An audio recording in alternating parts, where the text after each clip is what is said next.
listening to the NFL Draft Bible Podcast Network, part of Sports Illustrated, giving you daily NFL Draft, Dynasty, and Devy Fantasy Football podcasts.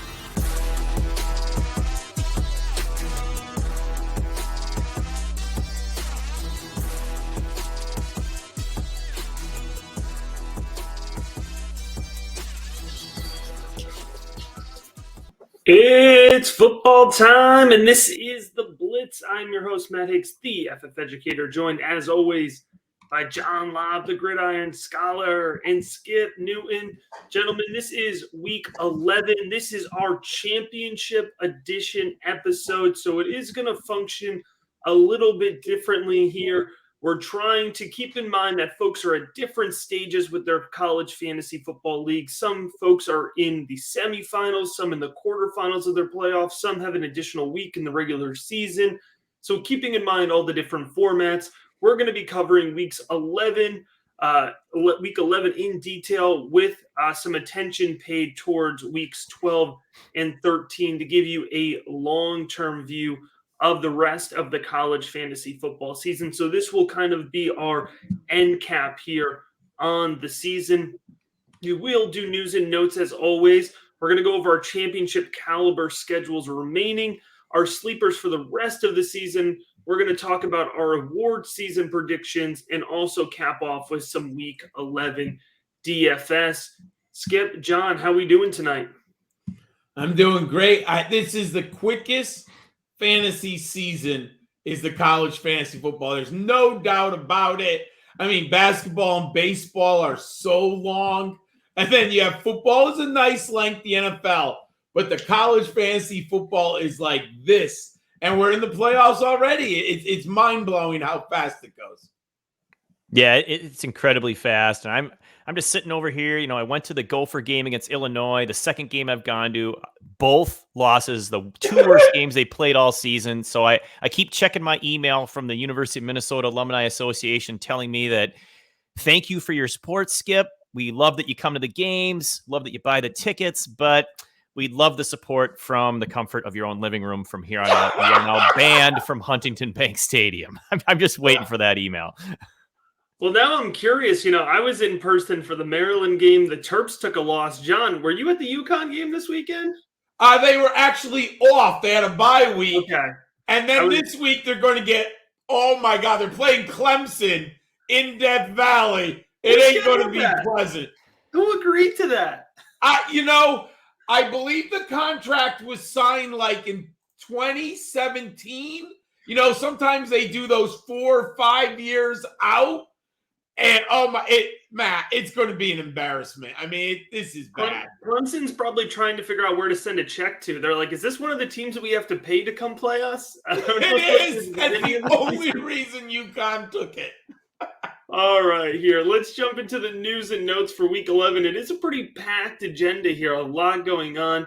We'll start with USC sophomore quarterback Kedon Slovis. Left last week's game with a lower leg injury. He was held out of practice. USC will not play this week because Cal USC is now being rescheduled to December 4th. So definitely keep an eye on that as it progresses here. That reschedule coming from Cal's high amount of COVID positive cases. Iowa sophomore quarterback Alex Padilla is preparing to start this upcoming weekend. He entered the game filling in for Spencer Petras late last week, and he'll be playing against Skip's Gophers this upcoming weekend. After Casey Thompson continued to struggle for the Longhorns, Hudson Card got in this last weekend. Both Card and Thompson, I should say, are listed as co-starters for this upcoming week's matchup against the Jayhawks. In our ever-evolving bit, the South Carolina quarterback situation continues to evolve. Now transfer quarterback Jason Brown from St. Francis in rural Pennsylvania has been announced as the starter for this upcoming week's game against Mizzou. Jason Brown was at the helm for the Gamecocks when they embarrassed the Gators this past weekend. So, gentlemen, it was a bit week one, and we didn't even have to do that much work keeping up with the USC South Carolina quarterback situation. And just as a little bit of a topping here, South Alabama senior quarterback Jake Bentley, formerly of the Gamecocks, did leave last Saturday's game against Troy, and he is expected to miss this upcoming Week 11 matchup. Just when he was playing so well. I know. TCU freshman running back Zach Evans with a turf toe injury should miss this upcoming weekend's game against Oklahoma State. A big loss for TCU, of course.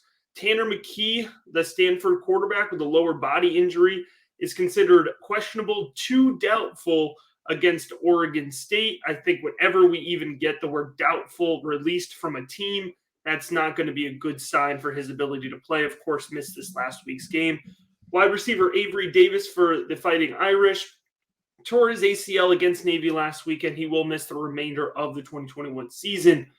Dorian Thompson-Robinson, DTR, the UCLA quarterback, returned to practice on Monday.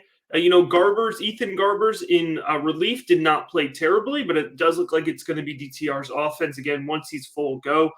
Jordan Travis from Florida State missed this past weekend's game with the flu. He is back at practice, so it looks like he will most likely be back at the helm for the Seminoles over Mackenzie Milton. Garrett Wilson missed last week's game with a concussion. He has returned to practice and is expected to play against Purdue.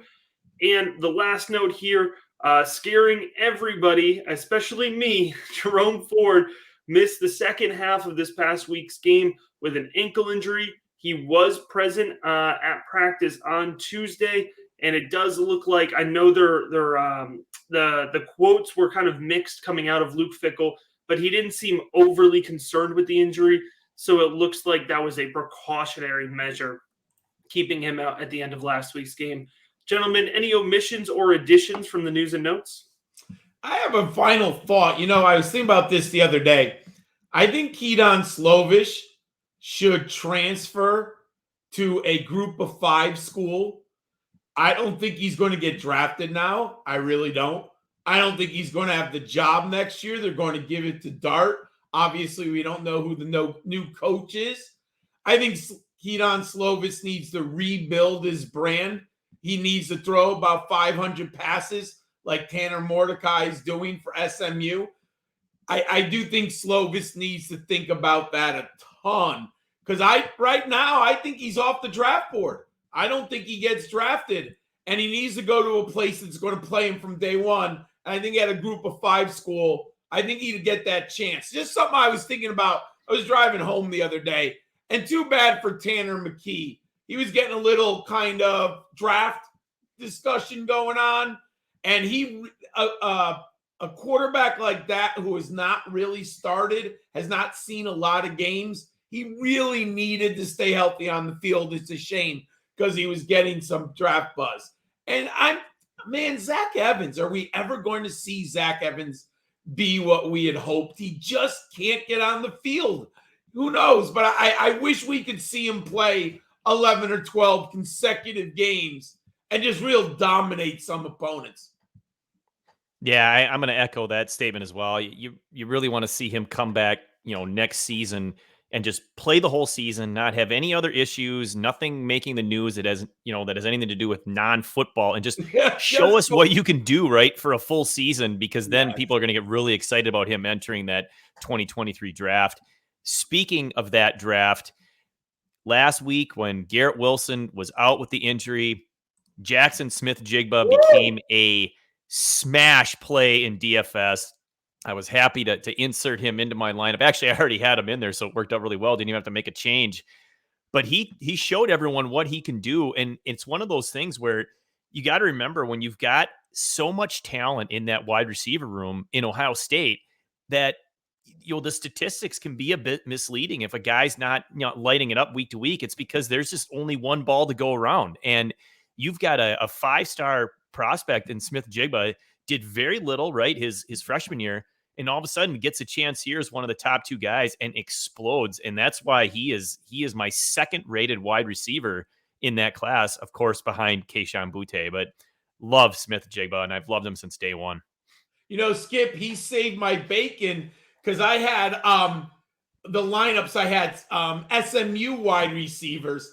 And then when I saw Garrett Wilson wasn't going to play, I looked at the salary and I'm like, oh, I got to put in that young man. And oh my God, he saved my whole day. What an awesome performance he had. Yeah, he was lights out. That was fantastic. It was a lot of fun. It was a lot of fun. All right, let's go ahead and transition here to our championship caliber schedules remaining. So what we're identifying in this segment, instead of our normal marvelous matchups where we look at specifically the best matchups for fantasy football in a single week, we're looking at a 3-week span here of teams to track, players to look at here over the next 3 weeks. If you want to get ahead on your waiver wire, if you want to just lock in on some guys that might get hot over the next couple weeks. So we've identified our top 5 teams who have fantasy football relevant players and enticing matchups here moving forward. So, John, I'm going to let you go ahead and start with our first selection here of Oklahoma State. We love the Big 12. Now, ironically, they're not as productive as the ACC this year. The Big 12 used to be the ACC, but there's still a lot of goodness here. And the Oklahoma State Cowboys are in a terrific position to smash. They play TCU this week, Texas Tech the following week, which is going to be championship week for a lot of college fantasy football leagues. And then if you play week 13, they have Oklahoma, and Oklahoma's not been very good on defense, so you should get lots of scoring in that game also. A quarterback that you can go to if you need a quarterback. Quarterbacks go down. We talked about every week, don't we, Matt? Having the news and notes like quarterbacks going down. Spencer Sanders. He has not hit the ceiling fantasy-wise that I had hoped and others like myself had hoped. But when you look at the numbers, he's not terrible. 13 touchdowns, 6 interceptions, over 1,500 yards. More importantly, 316 yards rushing, 4 touchdowns on the ground. He's a dual threat quarterback. In that Texas Tech game and the Oklahoma game, Spencer Sanders could produce over 30 points in both of those games if he gets those goal line touches. So I like Spencer Sanders. He's definitely a player you got to look at down the stretch here. Oklahoma State basically has 3 nice triplets. Jalen Warren is on 67% of rosters. He was smoking hot in the middle of the season. He has slowed down a little bit, but part of it's the competition, the game script, how the play has been. I like Warren against both Texas Tech and Oklahoma. Even a little bit against actually, I like him a lot against TCU, but they did play better last week, TCU, for their new coach. But I love Jalen Warren. I have him on a bunch of teams. He's been in my flex position. Yes, I would have liked a few more points over the last 3 weeks, but I can't take him out. The matchups are too positive. He's looking really good here. And one player that I just noticed the other day, how wildly available he is, and let me get the numbers here exactly. When you look at Tay Martin, the wide receiver is only on 22% of rosters. Tay Martin is playing very good college fantasy football, averaging 17.3 points per game.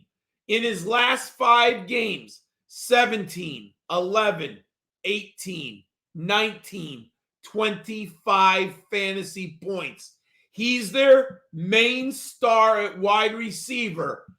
All 3 of these players are available in the vast majority of leagues. Obviously, Warren is the one that is rostered. But Sanders and Tay Martin, these are unbelievable matchups if you need a quarterback or wide receiver.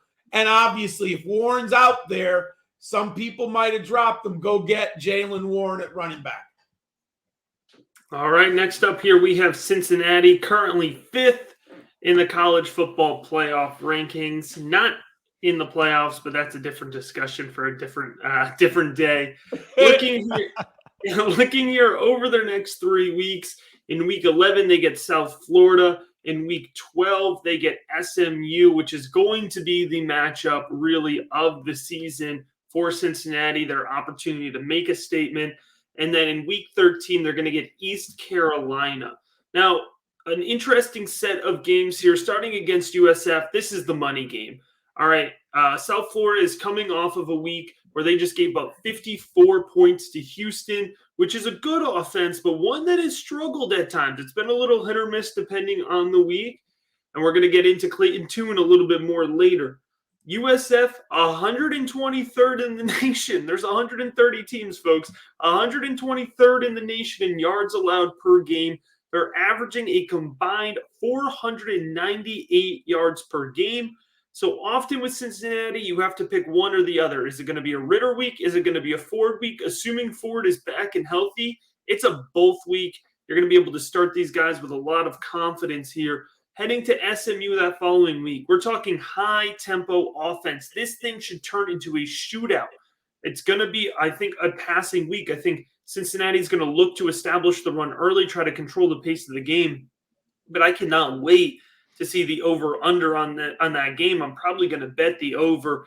SMU is 125th in the nation in passing yards per game allowed, averaging a total of 297 passing yards per game. And I threw ECU, East Carolina, into this, but I'm putting it with a little bit of a caveat. I think you might be surprised with ECU. It's actually a little bit of a trickier matchup than you might expect. The Pirates are 62nd in rushing yards allowed per game, just 153. Now, certainly Jerome Ford is a higher level of talent than most folks are going to face, than East Carolina has faced most weeks. And they're 55th in the country in passing yards allowed per game with 224. So respectable numbers there. Again, obviously playing lower levels of competition, but they defend their home turf well. 319 yards total allowed per game, and they will be at home for this. 436 yards allowed away. So that's total yards combined. So it's a pretty good defense when they're playing at home. On the season, they're allowing 2.6 touchdowns per game, but over the last three, the Pirates have given up just 1.7 touchdowns per game. So wheels up with Cincinnati in weeks 11 and 12, but in that crucial championship week, if you are deciding between a Bearcat and another player, you might want to give second thought to playing the Bearcat there in that week 13 matchup, especially we're looking at a potential letdown game coming off of what could be a huge win against SMU. Skip, I'll pass it on over to you for Georgia, a team we don't normally think of for offensive production, but a pretty good finish to the season. Yeah, they got some nice matchups. Week 11, they're facing Tennessee. They've given up 28 points per game, 418 yards per game. I don't know exactly where that ranks because it's so far down the list. I just stopped counting, but it's down there significantly. It's closer to the bottom than it is the top. Not quite as bad as USF, but they're down there. So definitely want to start your Bulldogs in week 11. Week 12, they get Charleston Southern, Big South Conference. So I think that goes without saying. You're playing your Bulldogs against Charleston Southern. And then week 13, Georgia Tech, who's even worse than Tennessee, 29 points per game. So that's right about the same, but 441 yards per game, which gets them even closer to the bottom. So like you mentioned, Matt, three really good matchups for Georgia, a team that we don't typically expect a lot of fantasy goodness from. Absolutely. And John, we got the Hurricanes coming up next. A hot team, 3-0 over the last 3 weeks, and the schedule's looking good for an all of a sudden dynamic offense. I actually think the Hurricanes are going to save Coach Diaz's job here. I think he was a little bit on the hot seat. There were a lot of negative rumors, but Coach, sometimes you get a little lucky. Derek King gets hurt again, unfortunately, and Jake Garcia gets hurt. So Coach is forced to put in Tyler Van Dyke. And Tyler Van Dyke has been one of the best college fantasy quarterbacks in the nation over the last 3 weeks. He has scored 37, 33, and 34 fantasy points. He has totaled 10 touchdowns in the last 3 games. he is also unlocked wide receiver Charleston Rambo. Charleston Rambo, the Oklahoma Sooner transfer, is averaging nearly 15 yards a reception. He has 5 touchdowns this year, 860 total yards, playing fantastic football. And if you have not been watching Miami, and I've been watching them because I love the ACC this year, I've been addicted to the ACC because it's so much scoring. It's just absolutely ridiculous. If you have not seen Jalen Knighton, the Hurricanes have also unleashed a very good running back. He's a freshman, 5'10", 190. But this young man, he has averaged 4.5 yards a carry for the season. But in the last couple games, 162 yards against Georgia Tech, 80 against Pittsburgh, 83 against North Carolina State, 92 against North Carolina. What was most interesting? He had 32 carries against Georgia Tech. I was shocked by that. He's also a pass catcher. In the last 4 games, he has 13 receptions, and 2 of them were for touchdowns. Love the Hurricanes here. They have FSU, which is they're better than people think, but they do give up 27 points a game. I think the Hurricanes can score on them. Virginia Tech, you never know exactly what you're going to get with Virginia Tech. Sometimes they come to play good football. Sometimes they don't, but I think the Hurricanes should be able to score on them. And if you're playing Championship 13, they play Duke. And if you have not noticed, Duke is very bad. They're giving up almost 36 points per game and almost 500 yards per game. So go out and get Knighton, Rambo, and Van Dyke. They can all help you down the stretch here. All right, and the last team that we have highlighted is Notre Dame. Notre Dame finishes with Virginia in Week 11, Georgia Tech in Week 12, the aforementioned Yellow Jackets, and then in Week 13, they get Stanford. All right, let's start here with UVA, 124th in the country in yards allowed per game, averaging over 500 yards per game. Over the last 3 games, that average bumps up to 543 yards per game. That's not good. The Cavaliers can get into shootouts. All right, so Notre Dame, Virginia, I think, is going to be a sneakily interesting game. But they're 123rd in the country in rushing yards per game allowed. So it's not just about throwing the ball. 234 yards on average allowed. Over the last 3, that average has bumped up to 255. Georgia Tech, 111th in yards allowed per game, 464. Over the last 3, gentlemen, it's been getting ugly in conference play. 563 yards allowed per game. They are allowing 3.6 touchdowns per game on average, 120th in passing yards allowed per game. Even worse when they're away, 301 yards allowed when they're away compared to 287 at home. Notre Dame will be hosting the Yellow Jackets. And then heading into this final week, 13, Stanford, 91st in yards allowed per game, 424, and 3.4 touchdowns allowed per game. Lots of potential here for a Notre Dame offense. Obviously, we're leaning towards the running game, but certainly some of these flex-type wide receivers, such as Kevin Austin, all of a sudden become more relevant and more in play as we head from weeks 11 to 13.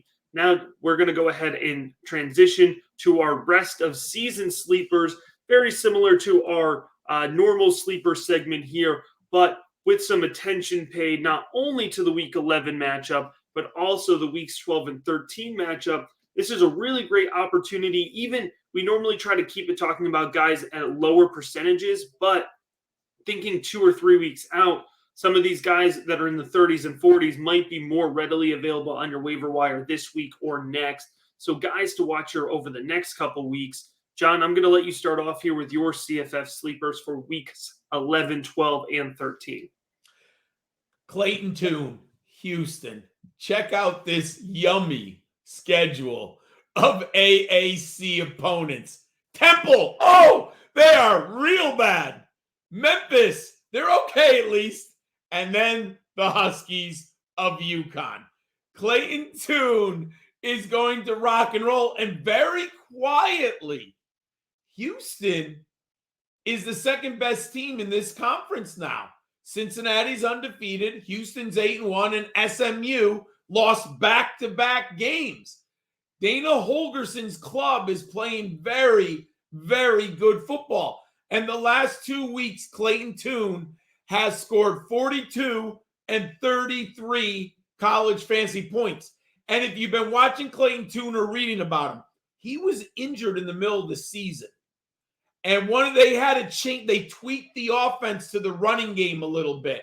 And Clayton Tune was not running as much. But they brought this game, they brought the passing game back. They have Nathaniel Dell, who's a star. We talked about him on this show. Clayton Tune is a player you want down the stretch here. I already talked about Jalen Knighton. Look it. He's playing excellent. He might be a top 15 college fantasy football running back next year if he finishes as strong as I believe he's going to. He's just had a terrific month of football. Great player. Go get him.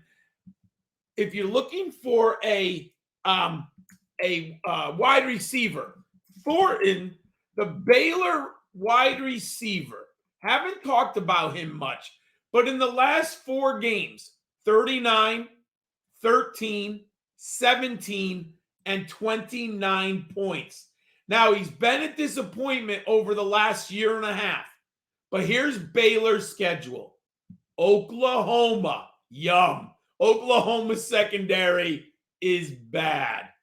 Kansas State, they might be one of the better defenses in the Big 12, but Baylor should be able to score on Kansas State. Love Thornton in that matchup.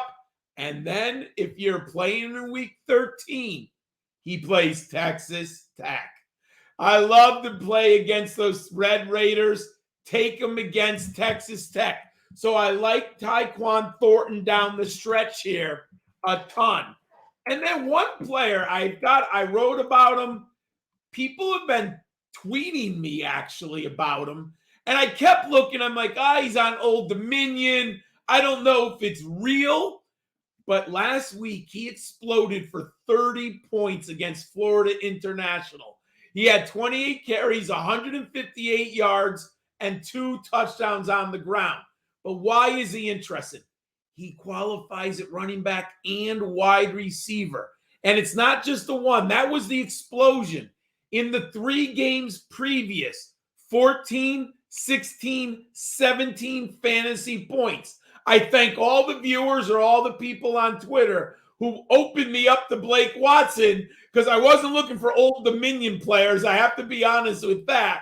But Blake Watson is playing good football. He's their starting running back, but he does qualify at wide receiver if you need some. And then the schedule's nice. Florida Atlantic, Middle Tennessee, and Charlotte to close out the season. I like Blake Watson. Go and get him. Yeah, it's 2 weeks in a row that we're talking about Monarchs here on the show. Who would have thought? All right, I'm going to jump into mine here.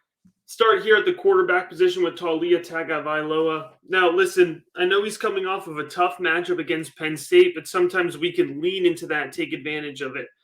41% rostered here on Fantrax. Now, the key here with Tagaviloa, we're talking about volume here, folks. 57 passing attempts against Penn State. 371 yards. He threw the ball 40 times against Indiana, 419 yards. 3 touchdowns and 1 interception in those 2 games, despite playing some difficult defenses. I thought he, from the eye test, looked very good in the last 2 games, and you could really throw out the interception against Penn State. That was a desperation play at the end of the game. Now, upcoming here, he gets Michigan State. That on paper or in, floating in your head, that sounds kind of scary. But Michigan State is not a good defense. They've allowed 350 passing yards per game. Tagaviloa can absolutely shred that. And then he gets week 12 against Michigan. That's when you put him on the bench. Ignore him week 12. You're uninterested in him. Michigan is a great passing defense. It's going to be a slow pace of play. You're not going to be necessarily interested in that. But week 13, we're back, baby. It's Rutgers, 76 in the country, allowing 238 yards passing on average. But at home, that number jumps to 273. And remember, Tagaviloa is unlike many Big Ten quarterbacks, and Maryland's offense is unlike many Big Ten offenses where they want to throw the ball more. So we're looking at well over 300-yard projection for Tagaviloa that week. Now, digging deeper here, at 11%, you have Marcus Williams from Louisiana Tech. All right, last week against the aforementioned ODU Monarchs, 18 for 81 in 1.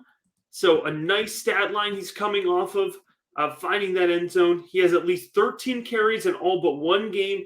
Over the last 2 weeks, he has 2 touchdowns. Upcoming, he gets Charlotte, 209 rushing yards per game allowed on average.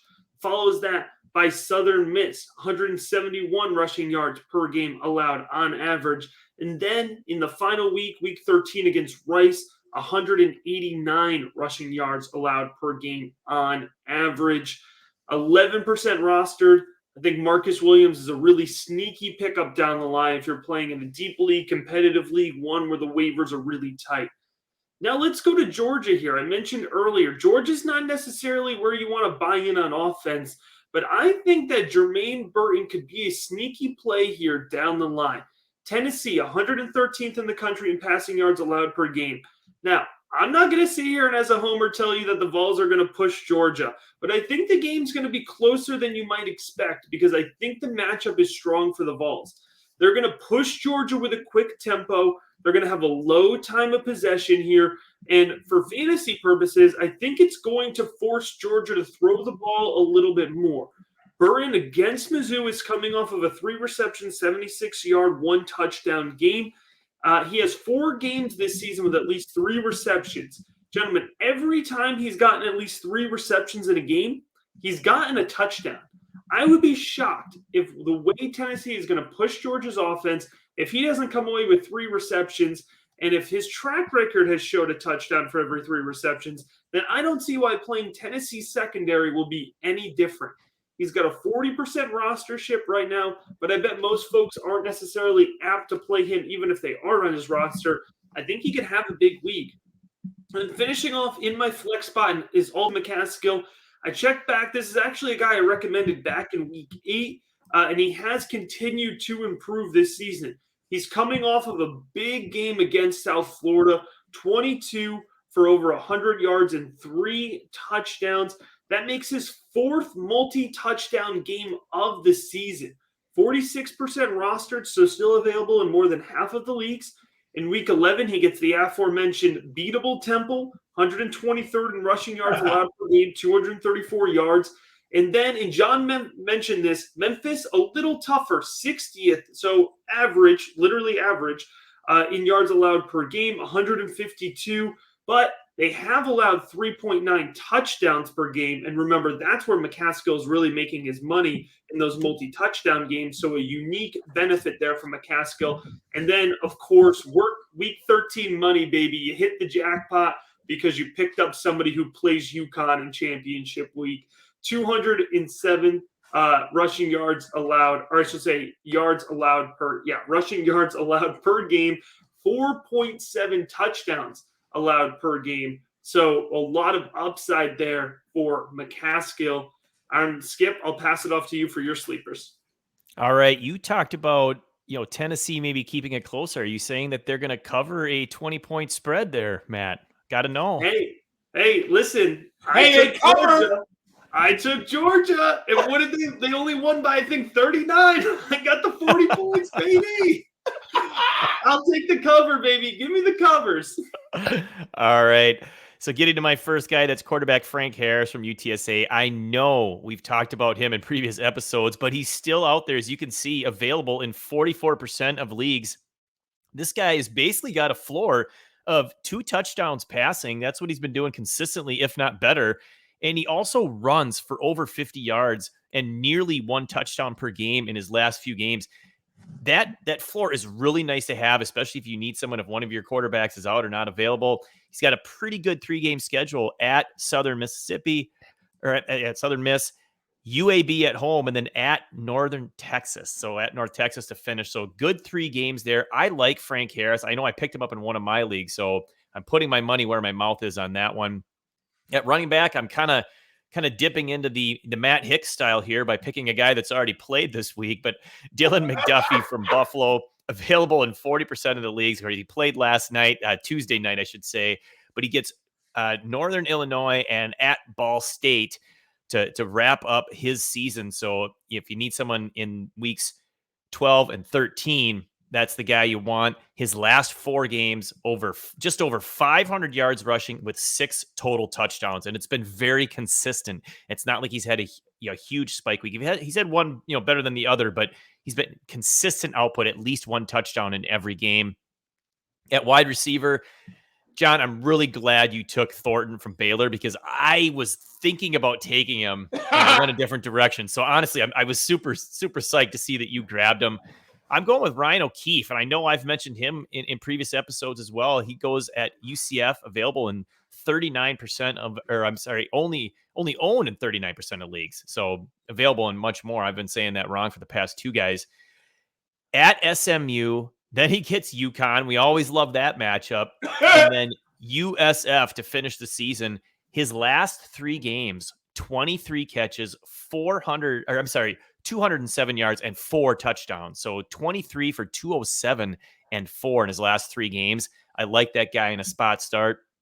And then I'm going to wrap it up. We don't talk about tight ends very often, so I'm going with Zach Kuntz from Old Dominion. He gets Florida Atlantic, at Middle Tennessee, and then Charlotte to wrap up his season. Here's his last 3 games, and it's been very consistent. 25 catches, 283 yards, and 2 touchdowns. Those are awesome numbers for a tight end. And I remember looking at that. He has had at least 8 catches in all 3 games. So it's been, like I said, very consistent, which is what you want. Tight ends are hard to come by if you don't have one of those top guys. This is a great pickup. He's available in 68% of leagues. Hey, Skip, I wish UConn had as many fantasy viable players as Old Dominion. Yeah, no kidding, right? We smash on Old Dominion. This is an Old Dominion podcast now. All right, we switched up our best bet segment a little bit this week, just kind of, continue that look forward for the rest of the season. So we're going to do our pick for 5 awards: the Heisman, the Doak Walker, Davy O'Brien, Biletnikoff, and John Mackey Awards.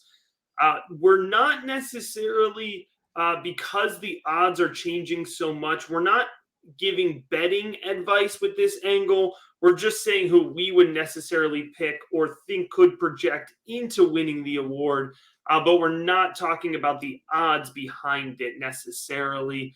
So, John, I'll let you go ahead and run through your award selections here, and then I'll go, and then we'll have Skip finish us off. I really didn't want to choose this player. It's crazy. But Devonta Smith was not the norm. It was the exception, a wide receiver winning the Heisman.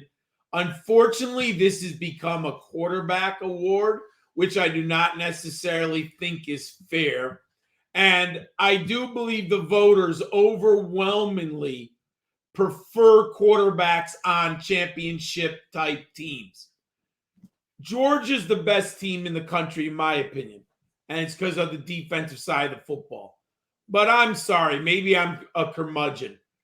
I can't give it to any Georgia defensive player. I'm sorry, I just can't. I've seen Charles Woodson won it. That was one of the greatest seasons in college football history.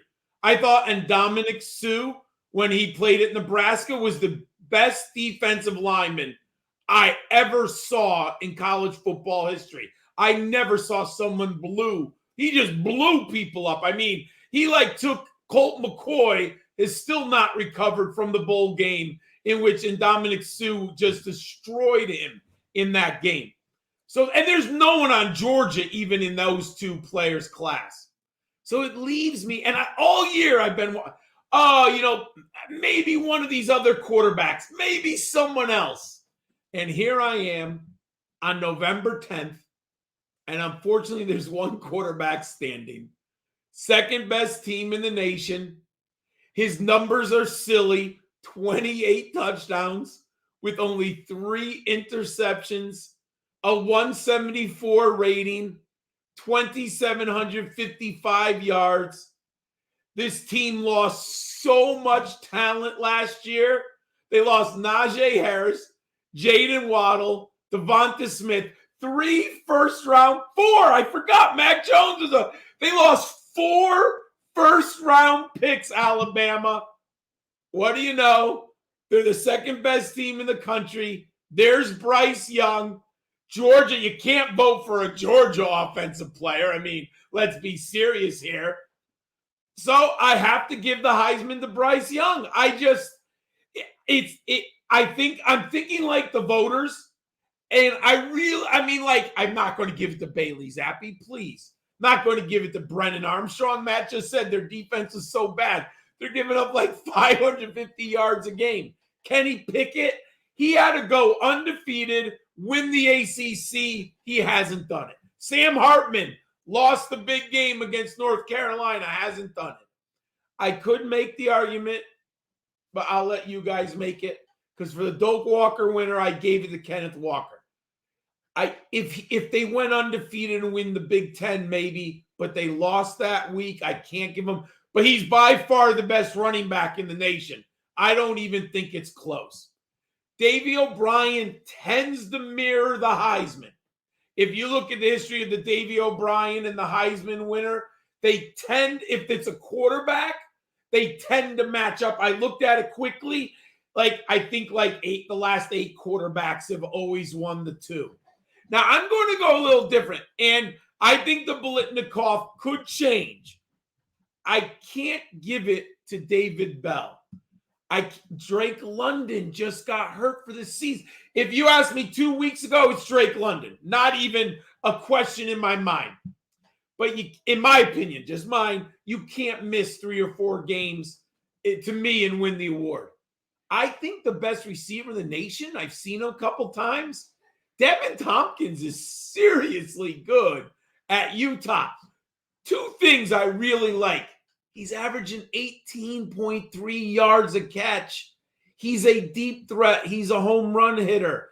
He leads the nation with 1,314 yards. He has 8 touchdowns.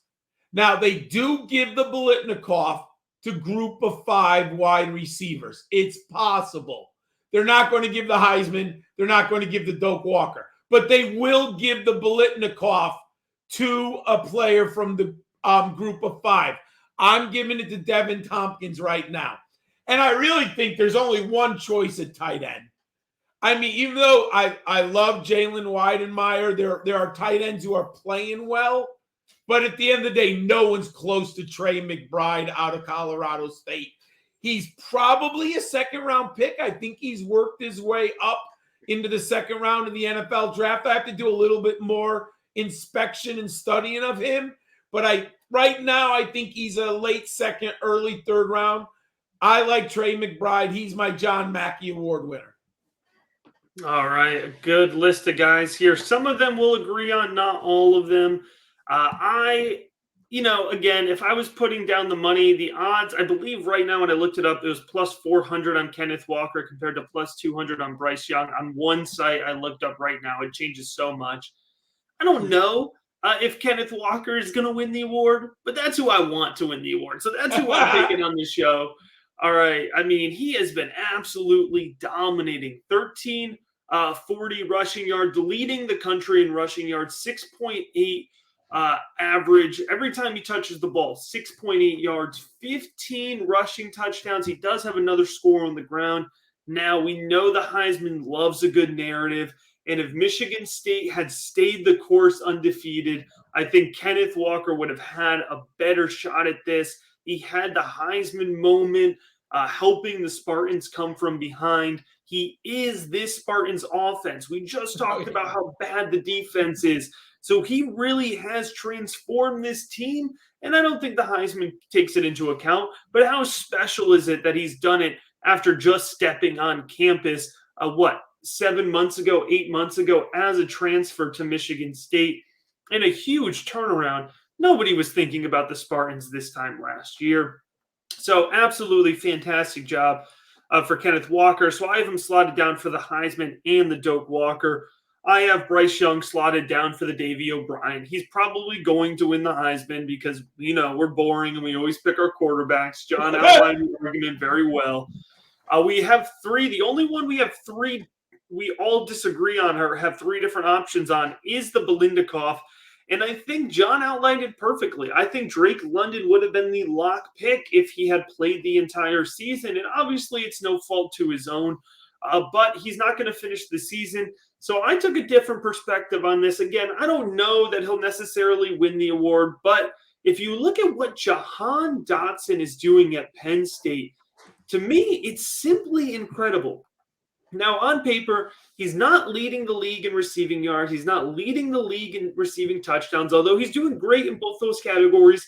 71 receptions, 932 yards, 9 touchdowns. If you put him in the context of the broken Penn State offense, it looks even more impressive. Jahan Dotson has 9 receiving touchdowns. Everybody else on the team combined has 8 receiving touchdowns. Okay, so he is dominating this offense. He has 932 receiving yards. If you add up the receiving yards of Parker Washington and Keandre Lambert-Smith, 2 other very talented wide receivers in this offense, Jahan Dotson has more receiving yards than those 2 guys combined. Gentlemen, I just saw it in person. He is an absolute game breaker. Tore apart Maryland. And he also does have a rushing touchdown, which is fun as well. So I don't know that Dotson will win the award, but if you look at the wide receiver who's made the biggest impact on their offense, I think it's hard to argue that Jahan Dotson is not that guy. And battling through one, Sean Clifford at full health is a challenge, but he's also had to battle through an injured Sean Clifford. So it's especially impressive. And I have nothing to add for the Trey McBride argument. We're 3 out of 3 agreeing that Trey McBride seems like a nice lock here for the John Mackey Award. And Skip, I'll let you go ahead and round us off here. Yeah, I'll be quick, especially about the Heisman, because if you really want to hear all the points about why Bryce Young is going to win, just rewind about 8 minutes and listen to what John said, because he nailed it. You got one of the best quarterbacks on one of the best teams. I think that's a slam dunk. The Doak Walker, I agree with all of you guys. Kenneth Walker, he's going to win that one. He's had the best season. Maybe Hall from Iowa State. I don't know, just because he's been so good for all 3 years, but it's going to be Walker, and it should be Walker. For the Davy O'Brien, I had to pick Kenny Pickett, mostly because I just want to talk about Kenny Pickett for just a little bit. I mean, this guy has had such a remarkable season, and who saw this coming before the year? I mean, practically nobody, right? I mean, I feel like it's Bill Murray out of the movie Caddyshack, right? Cinderella story from everywhere. I love that. I mean, he could be a first-round pick. We don't know about that first or second, right? But, I mean, it's amazing. He's 5th in yards. He's got 29 touchdowns with just 3 interceptions. I mean, just a phenomenal season for Pickett. So I'm picking him here in a bit of an upset. For the Biletnikoff, I love it that we all have 3 different guys. I had to go back to Josh Downs from North Carolina. He's 6th in yards, 74 catches, just over 1,000 yards, 8 touchdowns. And you want to talk about a guy that's, been such a big part of his offense. That you made some great points there with Dotson at Penn State. Downs is the only guy, of course, on his team with over 1,000 yards. The next highest guy, 419 receiving yards. He has 74 catches. The next highest guy, 22. So he is absolutely killing it for the Tar Heels. That's why I picked him. I also agree with what you guys said. It would have been a slam dunk, in my opinion, for Drake London if he hadn't gotten hurt. So it sucks for him. Hopefully he recovers and he's fully healthy for the draft, because he could be a first-round pick for sure. And then I'm going to follow your lead there, Matt. I'm not saying anything more about Trey McBride that hasn't been said. I mean, just a purely dominant season from a tight end. And so that's an easy one. All right, we will round out this week's episode with the Fantastic Four, John's College Football DraftKings Week 11 Saturday slate picks. It's a nice slate. Now, there was originally 14 games, but that USC Cal game is off. So it's a 13-game slate. That's why I put 13 up there. Matt talked about it. Matt saw him live. I watched a lot. And didn't Dotson score 3 times against Maryland? He scored 3 times, all right. Yes. So I like Tagaviloa a ton in this matchup. Matt mentioned it. Michigan State is awful in the back end. They are number 130 out of 130 defending the pass. Tagaviloa might throw it another 50 times. And if you're giving me a quarterback who's going to put the ball in the air 50 times against the worst secondary in the entire nation, to me, it's a slam dunk start this week at quarterback. Hey, if you haven't noticed, I know Jaquavius Marks is the guy in Mississippi, but they have this freshman, Dylan Johnson. He's actually pretty good, and it's almost a timeshare. He has scored in the last 3 weeks, 10.5, 23, and 10 DraftKings points. They are playing Auburn. I like it for 3,900. There's a lot of expensive options on this slate. All the big boys play. So you need to find value. I like Dylan Johnson here. Mississippi State running back against Auburn. And this one I just can't believe. David Bell last week was 7,400. This week he's 6,700. I don't know how he goes down. He scored 41.7 points last week on DraftKings. Now, is it the narrative? Ohio State's not that good defensively. I'm not afraid of the Buckeyes in the back end. Purdue should play catch up because we know the Buckeyes should push the ball down the field. They should score points this week. I will take David Bell for 6,700. We're getting arguably a top 5 receiver in the nation. And last week, before Garrett Wilson was out, I was on Garrett Wilson. But now Chris Olave, he's actually cheaper than Jackson Smith and Jigbo. He's cheaper by 1,200. Chris Olave, are you kidding me? He hasn't exploded since week 6 against Maryland. After what the young man did, you can just smell a big week from Olave.